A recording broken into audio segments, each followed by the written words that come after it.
అందరికీ సంక్రాంతి శుభాకాంక్షలు. ప్రపంచ కర్మస్థానంలోకి సాక్షాత్తు ప్రత్యక్ష దైవమైనటువంటి రవి భగవానుడి యొక్క ప్రవేశం అంటే ఏంటి? మనం మన రాశి చక్రాన్ని చూసినట్లయితే మేషం నుంచి మీనం వరకు ఉండేటటువంటి 12 రాశుల్లో 10వ రాశి అయినటువంటి మకర రాశి, ఇది మన ప్రపంచానికి సంబంధించినటువంటి కర్మస్థానం. మన అందరం కూడా ఈ 10వ స్థానాన్ని కర్మస్థానాన్ని ఆధారంగానే చేసుకొని మనం కష్టపడే వృత్తి అన్ని కూడా అక్కడే చూస్తాం కనుక అటువంటి కర్మస్థానంలో రవి భగవానుడు ప్రవేశం జరుగుతోంది.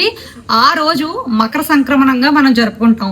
ఈ మకర సంక్రమణం నాడు ఎవరైతే తమ పెద్దల పేరు మీద భగవంతుడికి బట్టలు సమర్పించడము, నిజంగా పేదవారైనటువంటి వాళ్ళందరికీ కూడా అన్నపానీయాలన్నీ అందించడము, సద్బ్రాహ్మణులకి దక్షిణతో కూడినటువంటి తాంబూలాన్ని అదే విధంగా గ్రాసాన్ని అందించడం వల్ల మీ పెద్దలు ఉత్తమమైనటువంటి లోకాలను చేరి మీ అందరికీ కూడా ఆశీర్వాదం అందిస్తారు. అలాంటి కర్మస్థానంలోని రవి యొక్క ప్రవేశం జరిగేటప్పుడు అందరికీ కూడా పూర్తి పాజిటివ్ ఎనర్జీ అనేది లభించి మీ యొక్క వృత్తుల్లో మీరందరూ కూడా అభివృద్ధి చెంది ఉత్తేజం పొందడానికి అవసరమైనటువంటి శక్తి అనేది ఇప్పుడు మనకి రవి భగవానుడు అందిస్తారు. కనుక అందరూ ఈ రోజు నుంచి ఆదిత్య హృదయం పారాయణ చేయడం వల్ల ఉత్తమమైన ఫలితాలు అనేవి వస్తాయి. ఇలాంటి మరిన్ని వీడియోస్ కోసం కేవీఎస్ శారద ఆస్ట్రో ఛానల్ ని ఫాలో అవ్వండి, లైక్ చేయండి, షేర్ చేయండి, సబ్స్క్రైబ్ చేయండి.